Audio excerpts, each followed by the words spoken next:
Au nom du Père et du Fils et du Saint-Esprit. Amen. Soyez la bienvenue pour ce temps de Lectio Divina. Moi, c'est Père Jean, la communauté catholique Semence du Verbe. Et je te rappelle que c'est important chaque jour de faire ta Lectio Divina personnellement, même si tu n'as pas les compendiums. Tu peux écrire les questions et répondre à chaque jour. Tu fais les lectures, la messe du jour, et après, 5 étapes. Première, c'est que dit la parole, tu vas répondre par écrit. Deuxième, méditation, c'est que Dieu me dit. Troisième, c'est que je réponds à Dieu. Quatrième, la parole qui enflamme mon cœur. Cinquième, résolution, comment je suis appelé à vivre la parole. D'accord? Aujourd'hui, nous sommes le 10 décembre, jeudi 10 décembre. Et nous célébrons aujourd'hui Sainte Jeanne de Chantal. Sainte Jeanne Françoise de Chantal. Et la première lecture, c'est Ésaïe 41, versets 13 à 20.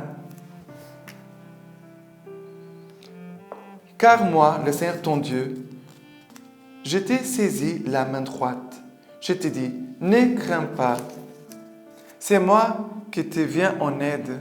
Ne crains pas, vermisseau de Jacob, et vous pauvres gens d'Israël. C'est moi qui te viens en aide, oracle du Seigneur. C'est lui qui te rachète, c'est le Saint d'Israël. Voici que j'ai fait de toi un traîneau à battre, tout neuf à double dent. Tu écraseras les montagnes, tu les pulvériseras. Les collines, tu en feras de la paille. Tu les vanneras, le vent les emportera, et l'ouragan les dispersera. Pour toi, tu te réjouiras dans le Seigneur. Tu te glorifieras dans le Saint d'Israël. Les miséreux et les pauvres cherchent l'eau et rien. Leur langue est desséchée par la soif. Moi, le Seigneur, je les exaucerai. Dieu d'Israël, je ne les abandonnerai pas. Sur les monts chauves, je ferai jaillir des fleuves et des sources au milieu des vallées. Je ferai du désert un marécage et la terre aride des eaux jaillissantes. Je mettrai dans le désert le cèdre et l'acacia, les myrtes et l'olivier. Je le placerai dans la steppe, pêle-mêle, les cyprès, les platanes et les buis, afin qu'on voie et que l'on sache, que l'on fasse attention et que l'on comprenne que la main du Seigneur a fait cela, que le Saint d'Israël l'a créé. Voilà. Ici, ce passage d'Ésaïe 41, verset 13 au verset 20. Mais, regardez, la première chose ici dans la lecture d'aujourd'hui, c'est « Car moi, le Seigneur, ton Dieu, je t'ai saisi de la main droite. Je te dis, ne crains pas. Ne crains pas. » Le Seigneur nous saisit par la main. Mais je ne le sens pas, mais par la foi, je sais que le Seigneur me saisit la main. Et pour cela, je ne crains pas. Vivre ce temps de l'Avent, c'est un temps pour ranimer notre foi. Rallumer le feu de la foi. Comme une torche petite qui doit devenir un grand feu. Car c'est moi qui viens ton aide. Et c'est vrai que la naissance de Jésus à Noël, c'est ça. C'est Dieu qui vient en notre aide. Dieu qui ne veut pas nous laisser seuls. Dieu veut habiter avec nous.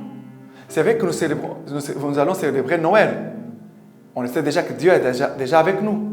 Mais on doit renouveler et approfondir cette expérience.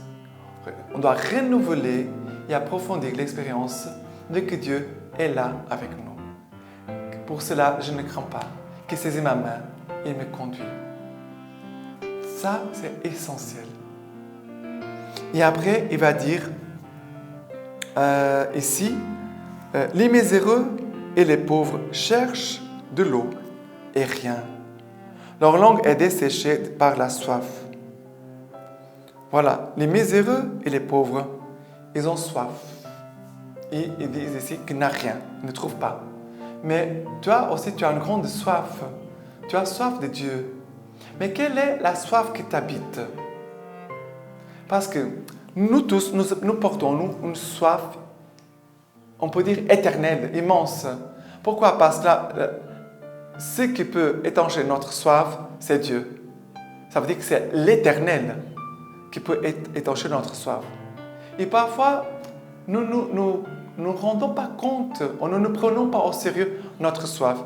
Et nous vivons en prenant des petites gouttes, à droite et à gauche. Une petite prière ici, une chose là-bas, une petite dévotion. Mais notre âme, souvent, elle crie au-dedans de nous. Nous mangeons, nous buvons, mais notre soif, parfois, elle est affamée et assoiffée. Mais le Seigneur veut comme venir visiter notre soif. Il veut visiter. Leur langue est desséchée par la soif. Moi, le Seigneur, je les exaucerai. Le Dieu d'Israël, moi, le Dieu d'Israël, je ne les abandonnerai pas. Le Seigneur dit, je ne t'abandonne pas. Je ne t'abandonne pas. C'est ça, c'est merveilleux. Même quand les hommes abandonnent Dieu, Dieu ne nous abandonne jamais. Combien d'hommes abandonnent Dieu? Combien de chrétiens abandonnent Dieu?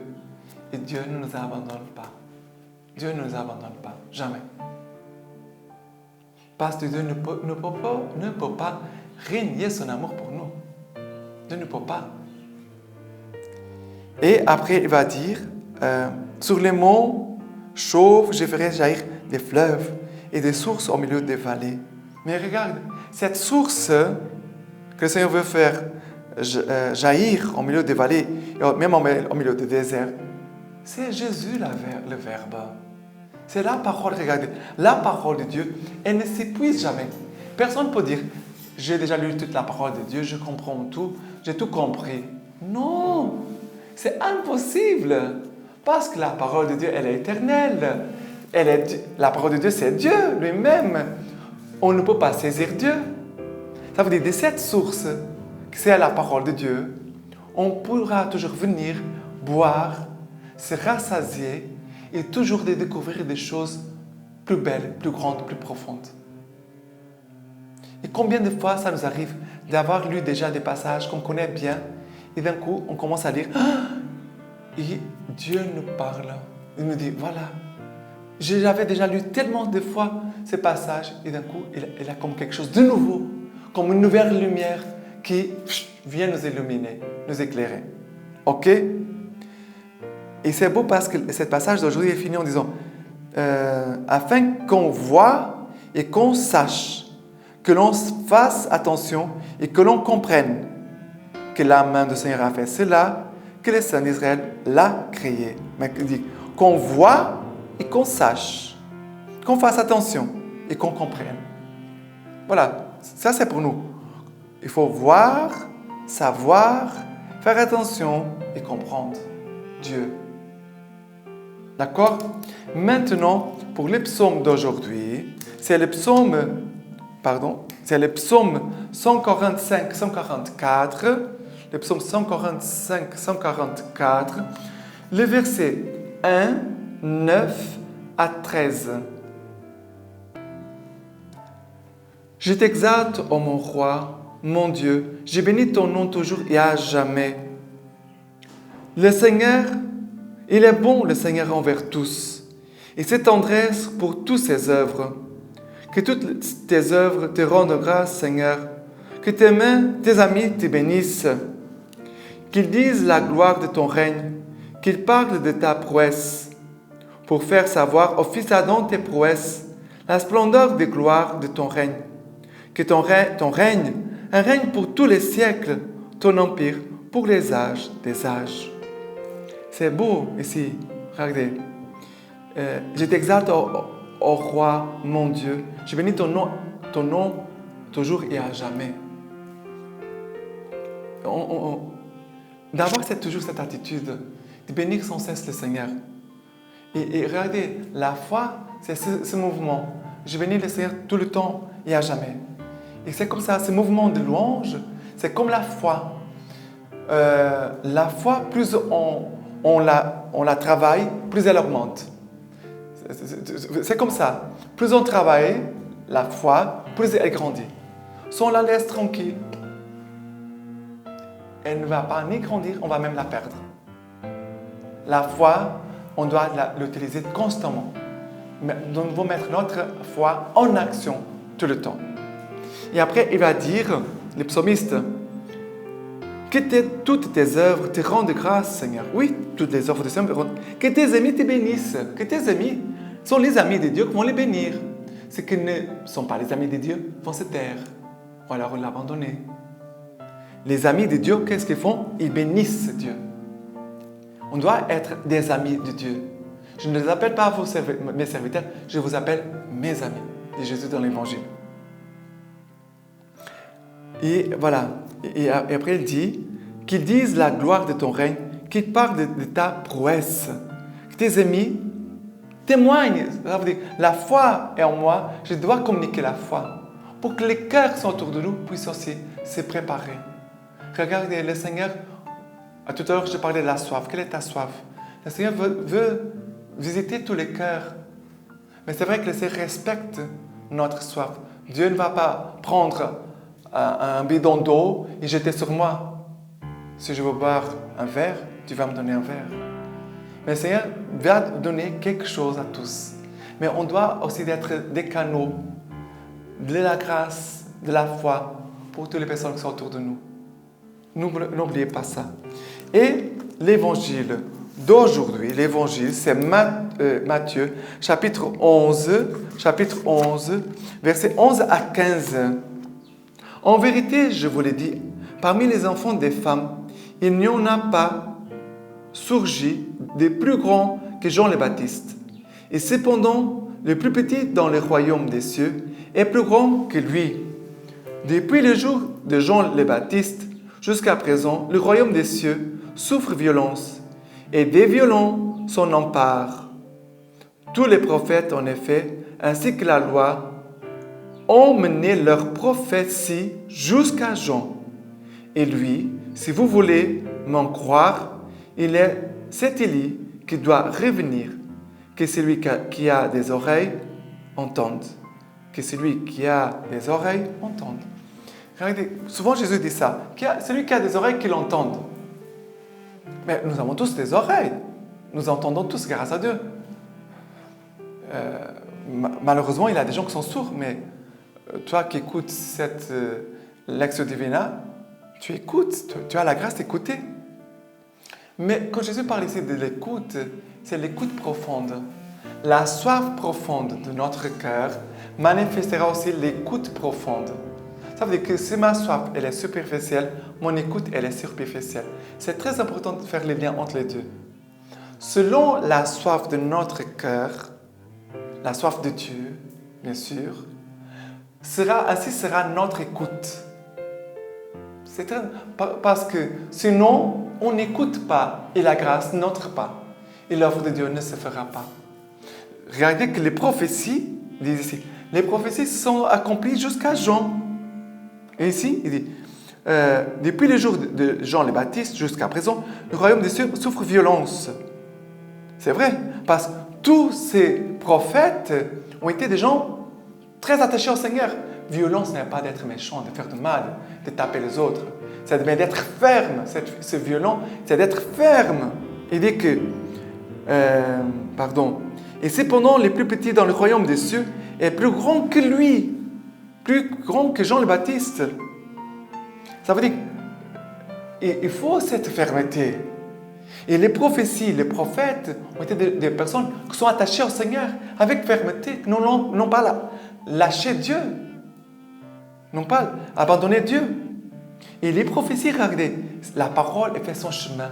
Elle a fait son chemin jusqu'à Jean le Baptiste, le plus grand des prophètes. Et c'est cela. En vérité, je vous l'ai dit, parmi les enfants des hommes, il n'y en a pas surgi de plus grand que Jean le Baptiste. Et dans le royaume des cieux, il dit que les plus petits et les plus grands que Jean le Baptiste. Ça veut dire que ce que nous serons dans le royaume des cieux, il est plus grand. Il n'a pas de comparaison par rapport à ce qui se passe sur cette terre. Il n'a pas de mesure comparable entre notre vie ici-bas et ce qui sera la vie éternelle. C'est cela que Jésus est en train de parler. Mais tous les prophètes, en effet, ainsi que la loi, ont mené leur prophétie jusqu'à Jean. Ça veut dire, la parole de Dieu, elle ne trompe pas. Elle va suivre son chemin. Elle va se réaliser. Nous ne pouvons pas arrêter la parole de Dieu. Nous ne pouvons pas l'empêcher. Les hommes ne peuvent pas. Mais, une chose importante, c'est « Et le violent s'en empare des royaumes des cieux ». Et j'ai déjà parlé, mais je veux exhorter à cette fermeté, être ferme dans le Seigneur. Et pour être ferme, bien sûr, il y a cette qualité intérieure. Ça veut dire que je reste attaché au Seigneur. Mais cette fermeté, elle se nourrit d'une vie spirituelle. Ce n'est pas quelque chose d'automatique. Pourquoi? Parce qu'il y a des chemins par où le Seigneur va nous faire passer, que parfois nous sentons que nous n'avons pas de force. Nous ne sommes pas capables. Et c'est à ce moment-là que je dis, Seigneur, tu m'as saisi, je me laisse séduire par toi. C'est toi qui me soutiens. Je m'accroche aussi à toi. Seigneur, que ta parole et ta volonté s'accomplissent. Mais donne-moi vraiment de rester attaché à toi. Et regardez, parfois, de demeurer ferme dans le Seigneur, être violent, c'est garder la parole de Dieu. Être violent aussi, c'est garder la parole de Dieu. Parce que c'est là que les prophètes, en fait, ils ont gardé toujours la parole de Dieu. Ils ont confié toujours à ils ont fait toujours confiance à la parole de Dieu. Ok? C'est lui qui a des oreilles qui l'entendent. Voilà. Que nous puissions vraiment écouter profondément le Seigneur. Et pour finir, la lecture patristique d'aujourd'hui, c'est de Saint Pierre Chrysologue, évêque de Ravenne, homélie sur l'incarnation. Le titre, c'est « L'amour désire voir Dieu ». L'amour désire voir Dieu. Dieu, voyant le monde ravagé par la crainte, agit sans cesse pour le rappeler à lui avec amour, le solliciter par la grâce, le soutenir par la charité et l'envelopper de tendresse. Dieu, que le monde ne peut contenir, comment le regard humain, si étroit, pouvait-il le saisir? Mais le code de l'amour ne considère pas ce que celui-ci peut être, ce qu'il doit et ce qu'il peut faire. L'amour ignore le jugement, il manque de raison, il ignore la mesure. L'amour ne se laisse pas consoler par l'impossibilité. Il n'admet pas que la difficulté soit un remède. L'amour, s'il n'obtient pas l'objet de ses désirs, détruit celui qui aime. Et c'est pourquoi il va là où il se laisse entraîner, non là où il doit aller. L'amour engendre le désir, s'enflamme d'ardeur. Son ardeur le porte au-delà de ce qui lui est accordé. À quoi bon insister? Il est impossible que l'amour ne voie pas ce qu'il aime. Voilà pourquoi tous les saints ont jugé sans valeur tout ce qu'ils avaient obtenu s'ils ne voyaient pas le Seigneur. Voilà pourquoi l'amour qui désire voir Dieu, s'il manque de jugement, a pourtant une piété ardente. Voilà pourquoi Moïse ose dire « Si j'ai trouvé grâce à tes yeux, montre-moi ton visage. » Et les psalmistes « Montre-moi ton visage. » C'est beau. Moïse va dire « Si j'ai trouvé grâce à tes yeux, montre-moi ton visage. » Et les psalmistes « Montre-moi ton visage. » Voilà, avec ces paroles, on finit. Et je vous donne la bénédiction de la part du Seigneur. Le Dieu Tout-Puissant vous bénisse et vous garde, le Père, le Fils et le Saint-Esprit. Amen.